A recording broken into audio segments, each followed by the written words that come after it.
Hello guys, welcome back to my digital journal. If you're new here, welcome. Kali ini aku bakal ngebahas tentang metode-metode belajar yang efektif yang wajib kamu coba di tahun 2021 ini.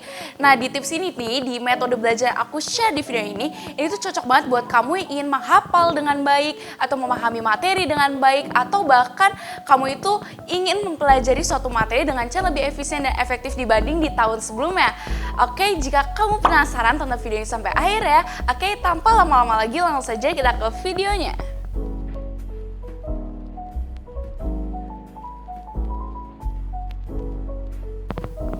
Oke, jadi metode atau teknik belajar yang pertama ada SQ3R. Jadi ini adalah teknik atau metode belajar buat kita yang ingin membaca sesuatu atau memahami suatu bacaan yang akan kita pelajari. Nah, ini bagus banget karena kita itu harus membaca secara efektif, efisien. Selain itu juga kita harus membaca secara aktif dan intensif sehingga kita itu nggak bosan dan mendapat intisari dengan apa yang kita pelajari. Hal yang pertama harus dilakukan saat SQ3R adalah survei. Jadi kita adalah membaca singkat supaya kita tuh mendapatkan kesan umum nih dari bab yang akan kita baca.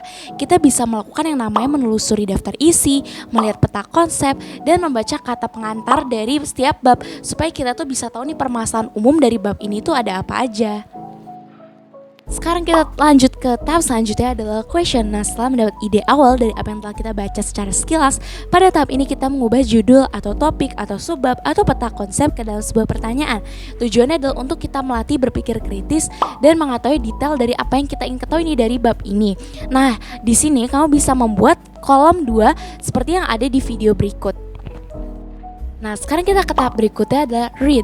Jadi ini adalah tahap menjawab pertanyaan. Nah, aku ada tips nih buat kamu yang ingin melakukan tahap read. Pertama, cari jawaban dari pertanyaan kamu. Yang kedua, baca ulang grafik, gambar, serta kalimat yang digaris bawah sehingga tahu kata kunci dari bab ini. Yang ketiga, kurangi kecepatan membaca saat menemukan yang sulit ya. Yang keempat, ulangi jika belum paham dengan salah satu bacaan. Yang kelima, jangan lupa untuk buat kata kunci dari setiap bagian sehingga akan mempermudah kamu ketika menjawab pertanyaan. Tahap yang keempat adalah recall atau recite. Ini adalah dimana tahap kita menulis dengan kalimat sendiri jawaban dari pertanyaan yang telah kita buat. Nah, kenapa harus dari kalimat sendiri dan juga tidak boleh sambil membaca bukunya lagi? Karena kita di sini adalah untuk membaca aktif. Kita tidak lupa lagi dengan apa yang telah kita baca. Jadi gunakan tips ini. Dan sekarang ada di tahap akhir yaitu adalah review. Jadi kita adalah membaca kembali lagi bagian penting dan secara menyeluruh. Dan kita periksa lagi nih apakah jawaban dari pertanyaan yang telah kita jawab secara sendiri dengan bahasa sendiri itu sudah benar. Nah, kalau bisa periksa di tahap ini. Jadi tahap ini adalah tahap yang paling akhir adalah mereview.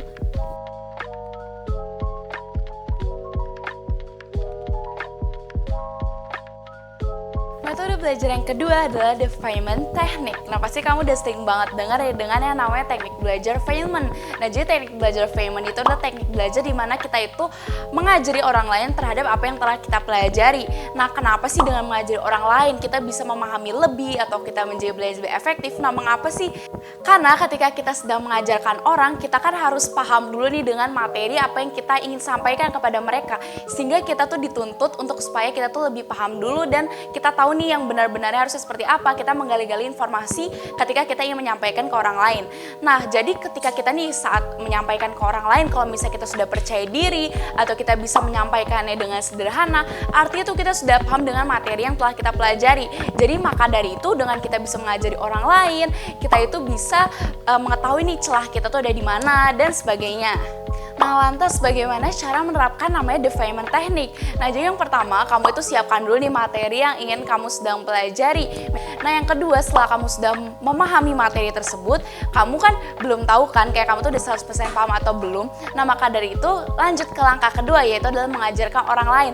Nah, di situ kamu bakal ketemu dengan feedback dari teman-teman kamu. Nah, yang ketiga, kamu kan udah tahu nih celah kamu ada di mana, ada feedback apa aja, ada pertanyaan apa aja dari teman kamu yang mungkin kamu itu masih ragu-ragu dengan jawabannya.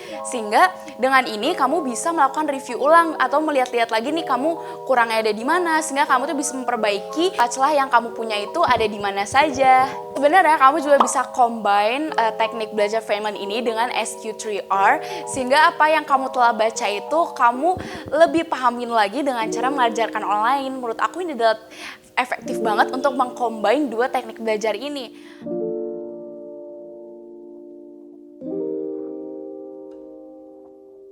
Metode belajar yang ketiga adalah spaced learning method.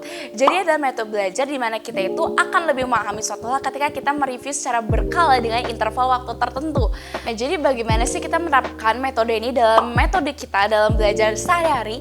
Nah, yang pertama, kamu itu ketika sudah mempelajari suatu hal, kamu nggak usah ingat-ingat dulu deh. Misalnya ini mungkin terdengar aneh, karena kalau misalnya kita semakin sulit nih menghafal materinya lagi, itu akan semakin juga lebih mudah lagi hafalnya.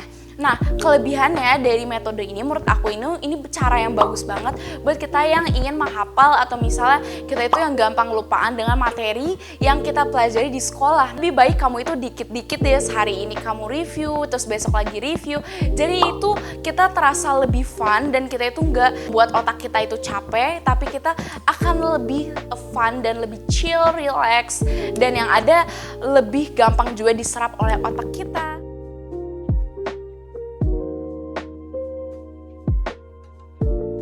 Yang keempat ada metode belajar the Lerner System. Jadi ini adalah metode belajar di mana kamu itu belajar menggunakan box, di mana box itu tuh berisi flashcard. Buat kamu yang nggak tahu flashcard itu apa, jadi contohnya seperti ini. Ini ada dua sisi, di mana sisi pertama itu ada pertanyaannya, misalnya seperti ini. Bapak sejarah yang berasal dari Yunani kuno, siapa? Nah, barulah kamu kalau misalnya kamu itu ngeliat yang questionnya dulu, kalau misalnya kamu udah ngeliat questionnya, terus kamu jawab dulu terhadap diri sendiri, terus kamu mengecek jawaban kamu itu benar atau enggaknya dengan cara membalikan flashcard ini. Dan kalau misalnya kamu benar, berarti sesuai dengan yang ada jawaban di belakang card ini. Nah, bagaimana menerapkan yang namanya the Lerner System ini? Jadi kamu buat box, pertama ada box 1, box 2, box 3, and so on. Tergantung kamu butuhnya berapa boxnya, dan di mana masing-masing box itu berisi flashcard yang misalnya sesuai kebutuhan kamu, misalnya materi apa. Nah, jadi kalau misalnya di box 1, misalnya kamu udah jawabannya benar semua nih, kamu flashcard bisa jawab semuanya. Nah, kamu baru lanjut ke box yang keduanya. Kalau misalnya box kedua kamu udah jago semua, langsung box ketiga. Nah, gimana nih kalau misalnya ada flashcard yang kita baru kali pertama jawab itu langsung salah. Nah, kamu simpan flashcard itu ke dalam box kedua. Jadi kalau misalnya di box kedua kamu udah benar, berarti kamu berhenti di situ aja jawabannya itu. Terus kalau misalnya kamu masih salah nih dengan kartu yang itu, kamu taruh kartu itu di box yang ketiga. Jadi berlanjut terus sampai akhirnya kamu bisa benar menjawab tersebut. Nah, sebenarnya the Lerner System ini bisa kita terapkan dalam menerapkan namanya spaced learning method. Jadi kalau misalnya kamu mau review materi dengan cara yang berbeda, kamu bisa menerapkan namanya the Lerner System ini.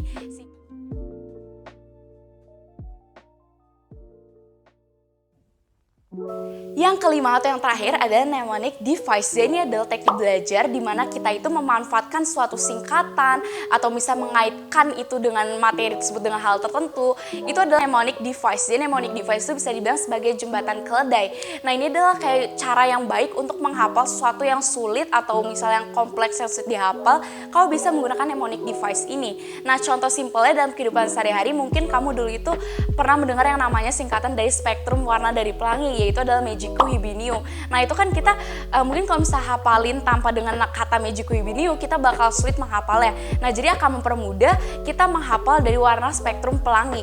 Terus yang kedua, kalau misalnya dalam pelajaran sejarah, mungkin kamu pernah dengar yang namanya istilah super semar. Nah, super semar kan singkatan dari surat perintah 11 Maret. Nah, itu adalah banget yang menerapkan namanya mnemonic device. Nah, mnemonic device sendiri itu terdiri dari banyak jenisnya nih. Yang pertama yang mungkin kamu udah sering pakai yaitu adalah song mnemonics. Jadi ini adalah salah satu cara menghafal sesuatu dengan cara nyanyian. Misalnya kayak dulu kamu kan kayak A, B, C, D, E, F, G. Itu adalah salah satu contoh kamu cara menghafal alfabet itu ada apa aja, A sampai Z kita bisa hafal dengan itu. Yang kedua ada mnemonics. Jadi ini adalah salah satu kita itu menghafal dengan cara mengambil kata atau huruf depannya dan disambungkan menjadi sebuah nama. Jadi kita kayak membuat nama gitu. Misal kalau di luar negeri kan, kalau di Indonesia kan Magico Hibiniu. Nah, kalau di luar negeri namanya itu Roy G. Beef. Jadi itu singkatan dari warna. Jadi itu Roy itu adalah red, orange, yellow, terus G-nya green, terus BIV-nya itu atau beef-nya itu blue, indigo, dan violet. Jadi itu adalah cara menghafal dengan menggunakan singkatan nama. Dan mnemonic yang namanya image mnemonics. Jadi itu adalah salah satu cara menghafal mnemonics dengan cara kita tuh memvisualisasikannya atau menggambarkannya dengan sesuatu yang aneh dan unik. Semakin aneh dan semakin unik kita kaitkan suatu hal itu, maka kita juga akan semakin hafal dan kita itu bakal lebih ingat dengan apa yang kita ingin hafalkan. Misalnya seperti ini, kalau misalnya aku ngasih kamu kata numismatis, nah kamu kayak langsung hafal nggak misalnya itu tuh artinya apa, kayak gimana. Nah supaya kamu permudah nih kayak menghafal istilah numismatis misalnya, jadi numismatis itu kan kolektor uang, jadi orang suka mengkoleksi uang. Nah kamu bayangkan misalnya ada orang, misalnya bapak atau apa yang sedang berenang di kolam yang berisi uang, berisi koin. Nah itu kan semakin kamu memvisualisasikannya dengan hal-hal yang unik dan hal yang aneh, hal yang lucu, itu bakal lebih mudah menghafal ya. Jadi kamu bisa menggunakan yang namanya image mnemonics. Yang terakhir adalah menyusun mnemonics dengan menjadi sebuah kalimat. Nah, salah satu penerapannya adalah dalam penerapan satuan ukuran panjang. Nah, ini menghafalnya pasti agak sulit kan pas awalnya untuk menghafal satuan ukuran panjang urutannya seperti apa. Nah, misalnya dibuat jadi sebuah kalimat. Misal untuk KM itu jadi kucing, HM jadi apa, dan sebagainya itu. Dan kita susun menjadi sebuah kalimat. Kita jadi akan lebih hafal, apalagi semakin unik katanya atau kalimatnya, itu akan membuat kita semakin hafal. Misalnya nih, untuk yang satuan ukuran, aku mau membuat kalimat jadi kucing hitam dalam mobil, Desi centil mondar-mandir. Ini akan permudah banget. Well, that's all guys, itu adalah tips-tips dan metode belajar supaya kamu di 2021 lebih efisien dan efektif. Kamu bisa komen dan bilang metode belajar yang kamu ingin coba di tahun 2021. Dan jangan lupa untuk share video ini ke teman-teman kamu supaya teman-teman kamu juga bisa menerapkan metode belajar yang baru. Okay, see you in the next video. Dadah!